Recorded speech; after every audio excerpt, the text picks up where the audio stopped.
लक्ष्मी मैया वर्षा करा दो, विष्णु जी से कह के जरा वर्षा करा दो। लक्ष्मी मैया वर्षा करा दो, विष्णु जी से कह के जरा वर्षा करा दो।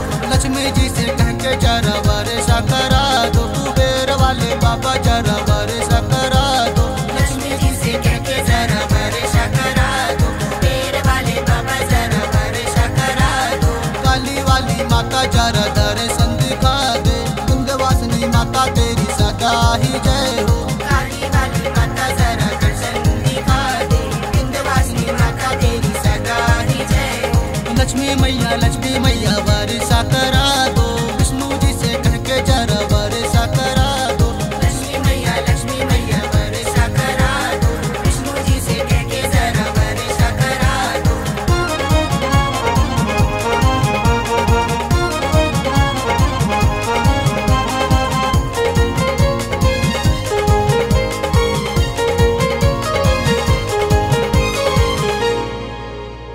जोता वाली माता जरा जोत जगा दे, लक्ष्मी वाली माता जरा वर्षा करा दे।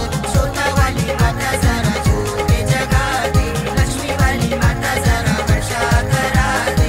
गणपति जरा रिद्धि सिद्धि करा दे, लक्ष्मी वाली माता जरा वर्षा करा दे।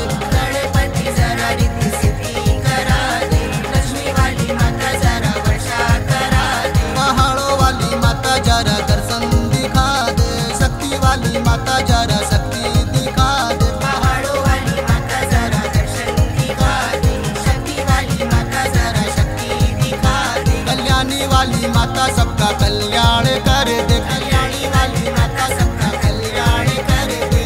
लक्ष्मी मैया वर्षा करा दो, विष्णु जी से कह के जरा वर्षा करा दो। लक्ष्मी मैया वर्षा करा दो, विष्णु जी से कह के जरा वर्षा करा दो। लक्ष्मी जी से कह के जरा वर्षा करा दो, कुबेर वाले बाबा जरा वर्षा करा दो। लक्ष्मी जी से कह के जरा वर्षा करा दो, कुबेर वाले बाबा जरा वर्षा करा दो।